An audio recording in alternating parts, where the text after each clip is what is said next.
Welcome to episode 13. Today, we're going to talk about some other industries or the nature of business processes that might be good for the type of AI that Daisy is doing. We've talked a lot about retail and talked a little bit about insurance. Those are some of the use cases that we're doing is kind of automating some decision-making processes. So helping retailers with merchandise planning and kind of automating part of the merchandise planning decisions and then automating claims decisions, so claims adjudication and fraud detection.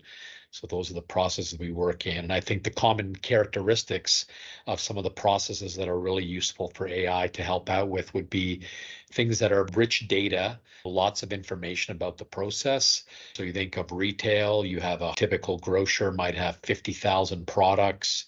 And if your goal is to choose 2,000 products out of 50,000, there's 10 to the power of 3,600 possible choices. So this is a massively quantitatively complex challenge to choose the optimal combination of products. So that's a great example. Tons of data. We have a lot of retail T-log data to support the decision making and have our systems learn the dynamics of retail. The process is continual. The retailers have to make these decisions every day, every week. They're choosing items, setting prices, both regular and promotional prices and markdown prices. So it's a continuous process, making millions of decisions every day, every week. So those are what we would classify as a business process beyond human ability. And it's very quantitative. So huge volume of decisions that occur on a regular basis. And the decision-making logic can be very quantitative to optimize something like the optimal mix. Similarly, in insurance, a large insurance company might have tens to hundreds of thousands of claims coming in every day. And to assess whether you should pay a claim or not pay a claim, you can't simply look at one claim file or a quote request and in the context of that one piece of data alone say, yes, I should approve this quote request and write a premium. I can assess how risky it is, or I can decide to auto adjudicate. I can pay this claim, or I can deem that it's fraud or not fraud.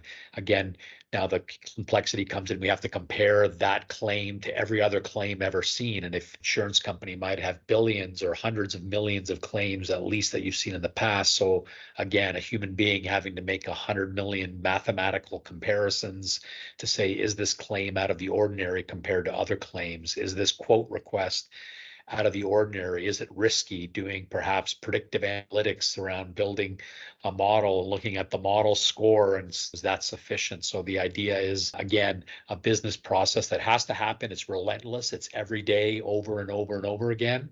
And it's highly quantitative and mathematical and really beyond human ability to do the mathematical computations necessary. So we would say for the brand of decision making that Daisy does, and I think that's a great place for AI because I think that divides the world in two. As I said, our mission is to elevate people and let computers do what computers are good at. And we call them computers because they can compute. So the two examples I gave were highly computational and quantitative, and the computers are great at that. Computers are great at applying systematic logic over and over and over again. And with the power of computing rising every day, we can do more and more computations, whereas people are very good at ambiguity, creativity, interacting with other people. So the nature of the things that people or computers are good at are very different. So we look for problems that are beyond human ability or quantitative problems that aren't being solved today. One of the challenges with tackling a process like merchandise planning or claims automation or fraud detection is that there are processes in place today and people are doing the job today. So that's difficult for companies to make the change. Even though you may be able to do it better, the fact that it's happening today and these companies have priced their inefficiency unless there's a real need to act and improve the process, it's a difficult sale. Whereas we can apply price optimization, let's say, to e-commerce websites. That's typically an automated exercise already, where you might be scraping competitor websites and price matching. And so updating internet prices, typically on very popular e-commerce sites, you might be updating prices multiple times a day. That's already out of the realm of people, and we've applied some technology to that. It's typically price rules-based logic, and now moving into AI pricing. pricing. So that's a great candidate. It's a computational and people aren't doing it today. So the challenge is, even though it's very computational and complex, if there's people doing it today, then we run into this challenge of how do you do the human change management. So looking for highly complex quantitative computing problems, ideally that people are not doing today, that's a great candidate for AI. And so we can think of e-commerce price optimization as opposed to price setting. What they might call dynamic pricing is not necessarily AI-based price optimization. It's typically price rules and price scraping from competitor sites. So moving up to applying AI to a case like that, that's an excellent case. Certainly going into healthcare, that's an area that we've done a little bit of work in diagnosis. We've heard a lot about deep learning being used for MRI images and now generative AI being able to summarize a lot of medical research and present it back to doctors. So that's a great example of a use of generative AI as well. That doctor goes to school, you get an education, but the literature and research keeps on progressing. So how, as a human being, can you possibly stay on top of all the new medical research that comes out every day? I think generative AI, using that to summarize the medical literature, I think that's a great example of something that can help a person.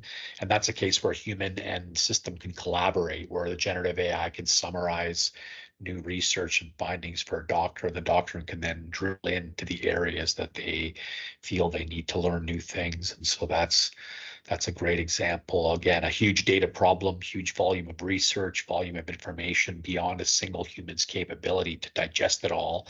I think that's where generative AI can help summarize that for a human being.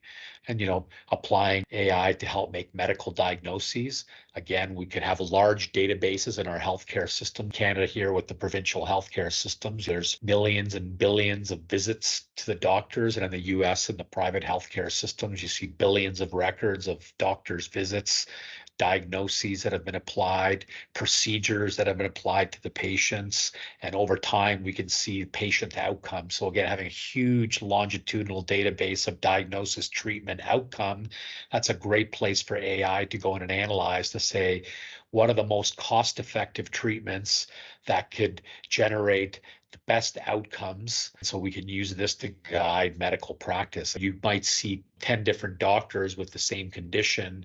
You don't necessarily get the same diagnosis, the same procedures, or the same outcome. And so this is another great use case of AI. Very complex, huge volume of data looking at the efficacy of medical diagnosis and treatment. No individual doctor could look at the database of all of the treatment that's been done, but in some of the large healthcare organizations, there's years of longitudinal healthcare data that could be then analyzed to find out and answer what are the best treatments. Again, cost effectively. We know cost of healthcare is rising dramatically every generation. And so being able to be efficient and have great outcomes, trying to find those two things, that's a great example for AI to go in and be applied to analyze that data, whether that's purely machine learning or statistical analysis or another branch of reinforcement learning, taking that whole data pool and trying to figure out what if we applied the best treatments, what can we simulate the possible outcomes and the cost savings and the improvement in health that we get. So healthcare is a great area to apply this. Similarly to insurance, banking, there's a lot of fraud in banking. So doing fraud detection in banking is very similar to things we've talked about. Doing credit risk analysis, again, very similar to insurance risk. So that's an area that AI has been applied in for a long time. A lot of predictive analytics around credit approvals. Again, a very complex data-rich environment. Looking at telecommunications data, so analyzing cell phone data, so looking at all the text data, all the call detail records, gigantic volume of data in the telecommunications industry, looking at all the calls, analyzing, again, things like dropped calls, people with handsets that are defective or slow, done use cases like that, where we could say, what are customers who are experiencing a lot of call drops, for example? Should we replace their phone because it's broken and they're paying more than they need to because the phone is not operating properly? Or looking for opportunities for charging intercarriers. When you make a call from one phone to another, if you're on different companies, the phone call traverses multiple networks. And we know there's lots of lost revenue in between corporate networks. And so again, helping companies recover the lost revenue makes them more profitable, which makes it more likely that they'll be able to lower prices. So again, telecommunications, huge volume, literally terabytes and petabytes of call, text, email information flowing over those telecommunications networks. And there's a lot of things that can be done with that, as I said, around optimizing the service, around deciding where to extend the network to offer more service in places where there's lower density. So optimizing network capacity. Again, all these are highly computational problems. In the case of telco, there's people doing this manually today, but I think in a big way, I think that's an area where there's not a lot of people working. These are great use cases. So again, to summarize, I would say let's go out to look for places where there's huge volumes of data and these data rich industries, retail, insurance, banking, telecommunications, government.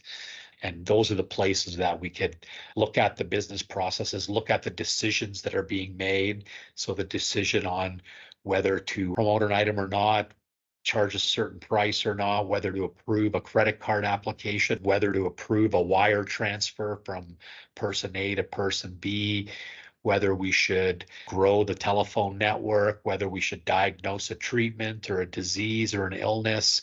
All of these are decisions that are happening today, and we can optimize those decisions by taking advantage of AI, whether that's generative AI to help summarize information for a doctor, or that's kind of machine learning or predictive analytics based AI to kind of predict an outcome, or whether that's reinforcement learning or simulation to simulate the environment to say what's the optimal decision-making policy given the dynamics of a system. So when we're looking for opportunities for AI, those are the things that Daisy's looked at in the past. As I said, we've talked a lot about retail insurance. We've also done a little bit of work in healthcare, doing medical diagnosis for patients with mild to moderate brain disease or injury. We've done that for one of our clients, had a clinical application that was applied in a clinical setting to patients, a tablet app that did 60 tests of a person's cognitive abilities, would measure their vocabulary, mathematical comprehension, their dexterity, their balance, their hearing, their memory, speech,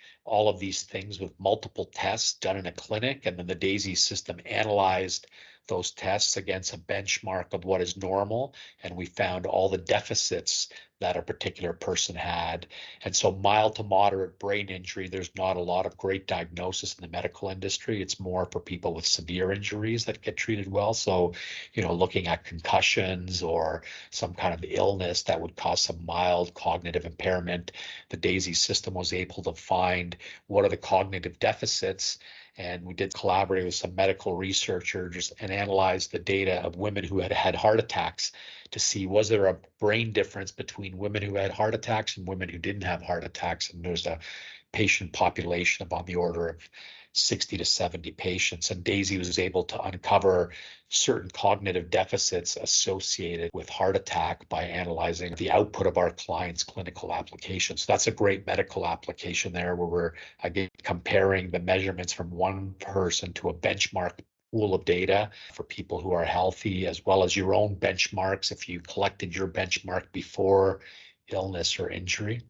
So again, that's a great use of outlier detection, complex AI-based, reinforcement learning-based outlier detection in medical illness, because medical diagnosis to some degree is an outlier detection problem. Are you different than the norm? Are your medical measurements different than the norm? And those differences could be caused by an illness or could be caused by an injury. And so that's another use case there. So hopefully that helps.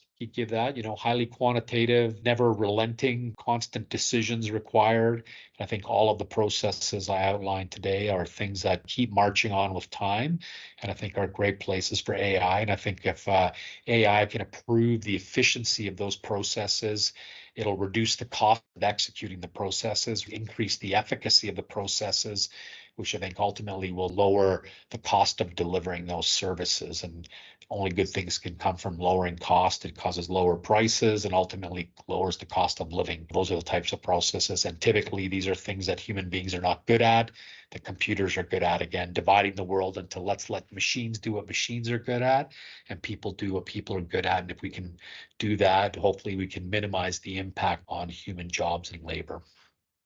So thanks very much for tuning in. Again, if you enjoyed this, please subscribe to our Spotify or our YouTube podcast link. And if there's any feedback or questions that you have, feel free to follow up, and happy to answer questions and feedback on future episodes. Thanks so much.